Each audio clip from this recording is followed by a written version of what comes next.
Rencana Roy Suryo CS gagal total. Ogah-ogahan nantangin Ina Lim. Tetapi cukup sederhana jawaban dari Bu Ina Lim, namun cukup nyelekit soal ijazah Mas Gibran yang dituding-tuding sama mereka bodong alias palsu. Ini dia teman-teman. Mari kita tonton videonya. Hari-hari ini beredar yang katanya pakar pendidikan luar negeri namanya Bu Ina Lim. Ya, saya tantang besok kalau Bu Ina Lim kan ada di Indonesia, datang ke sini segera besok ya. Jangan hanya ngomong idealnya. Meanwhile, karena tujuan utamanya juga pemakzulan, mau pakai cara apa, jadi percuma juga untuk dijelaskan ijazah S1 nanti dibahas SMA udah diselesaikan nanti SMP, SD gitu. Nah itu makanya kenapa saya nggak ngikutin beritanya, jadi sekali saya udah merasa tujuannya begini dan cara-caranya nggak benar, untuk apa juga dibaca dan diikutin, karena saya bukan pengangguran gitu, karena saya bukan pengangguran gitu. Respon dari Bu Ina Lim cukup sederhana namun langsung mengena. Saya bukan pengangguran, enggak seperti Roy Suryo, Rismond, dan Dr. Tifa. Niatnya ogah-ogahan, niatnya mau nantangin Bu Ina Lim. Tetapi karena sudah tahu bagaimana watak-watak asli daripada tim pemburu ijazah Pak Jokowi dan tim pemburu ijazah Mas Gibran ini, makanya Bu Ina Lim ogah meladenin. Dia menegaskan, saya ini bukan pengangguran. Adalah aib nasional. Tidak layak dia disebut sebagai wakil presiden kita. Ya. Mas Roy Suryo mengatakan bahwa 99,9% pemilik akun Kupu Papa itu adalah Gibran dan menyisakan 0,1% untuk beliau bisa menyelamatkan diri kalau andai kata apa yang beliau klaim itu keliru.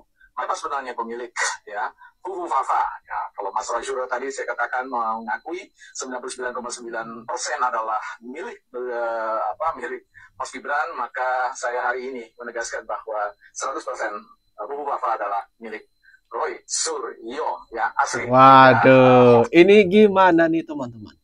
Pemilik akun Fufu Fafa dituding oleh Roy Suryo merupakan milik Mas Gibran. Tetapi di sini ada yang menyentil kalau sebenarnya pemilik akun Fufu Fafa adalah miliknya Roy Suryo. Gimana nih teman-teman? Menurut kalian, kalian lebih percaya yang mana?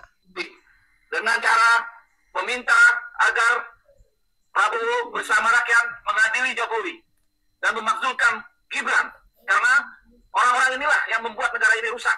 Lah. Orang-orang inilah yang membuat rakyat menderita. Yang pada hari ini di mana-mana melakukan gerakan yang berimbas kepada oknum-oknum polisi yang didomba oleh rakyat sendiri. Oleh karena itu, kami di sini mengajak kepada seluruh rakyat Indonesia, kita bersama-sama melakukan gerakan untuk mengadili Jokowi, memakzulkan Kubu Papa. Tidak ada kata lain, kita harus lawan kekuatan-kekuatan mereka, walaupun kita ketahui Jokowi berkuasa menyimpan banyak uang, yang pasti dia akan pakai untuk gerakan-gerakan berkuasa kembali.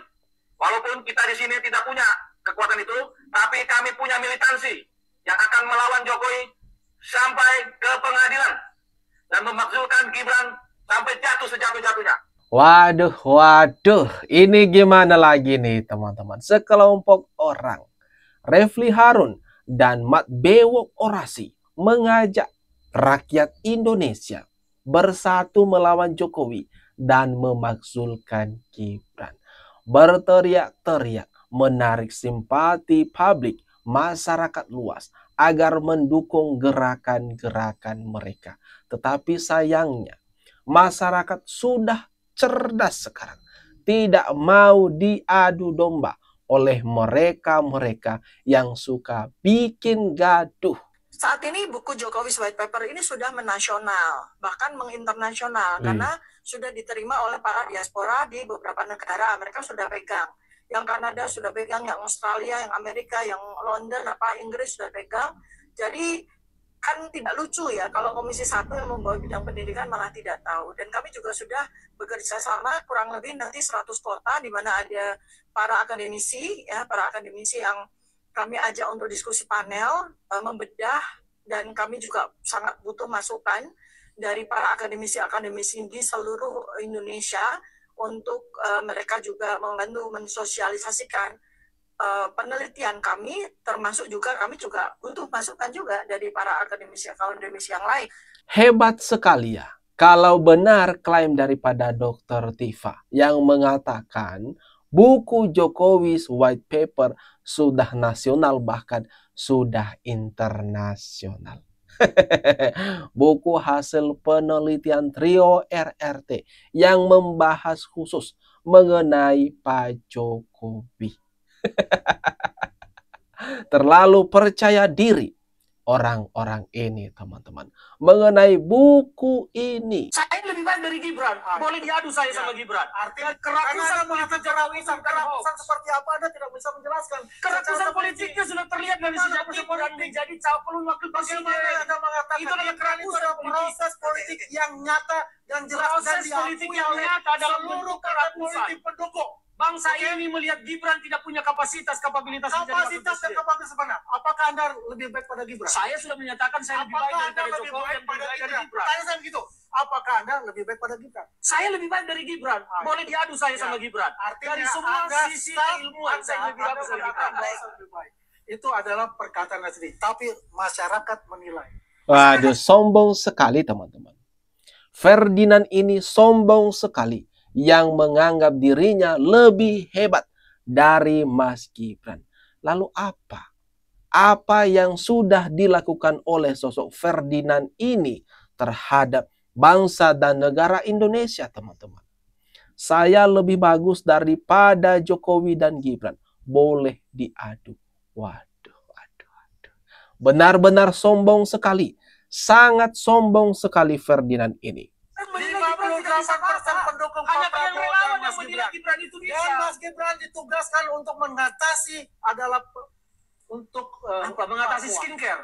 Papua diberikan kesempatan oleh Pak Prabowo. Gibran sudah ke Papua, apa yang terjadi? Ya, Tidak ada untuk apa-apa. sebagai dengar dulu saya dulu. Ya, diberikan oleh Pak Prabowo untuk menangani semua kasus-kasus yang ada di Papua.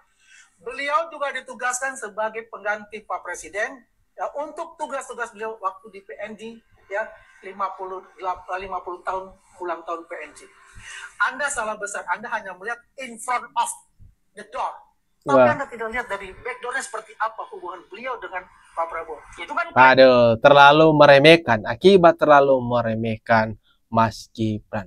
Yang jelas-jelas Mas Gibran adalah pilihan Presiden Prabowo sendiri. Aduh, ini gimana nih teman-teman? Bagaimana ini kesombongan Ferdinand ini? Idealisme yang masih cinta kepada tanah airnya, agar tanah airnya ini menjadi tanah air yang benar-benar maslahat buat rakyatnya, sejahtera buat rakyatnya, dan juga makmur buat rakyatnya. Maka mari sama-sama kita membersamai para tokoh hadir tanggal 2 Oktober 2025 di gedung KPK pukul 13 sampai dengan selesai. Ya, kita akan memberikan pressure kepada KPK untuk bisa bergerak dengan tegas menangkap Jokowi dan antek-anteknya. Karena Jokowi inilah biang kerok daripada rusaknya bangsa ini. Waduh, rupanya ada yang merencanakan demo, teman-teman. Ada yang merencanakan unjuk rasa tanggal 2 Oktober mendatang. Mari kita tunggu, teman-teman. Seberapa banyak sih yang mau ikut-ikut sama mereka? Apakah orang-orang itu saja, emak-emak yang selalu ngikut-ngikut dengan Roy Suryo CS, atau gimana? Mari kita tunggu sebentar lagi. Katanya mau menggeruduk gedung KPK, mau mengadili Pak Jokowi. Nah, gimana nih teman-teman? Menurut kalian, atas apa yang barusan saja kita lihat bersama ini, kita bahas ini, jangan lupa tinggalkan komentar terbaikmu teman-teman di kolom komentar yang ada di bawah.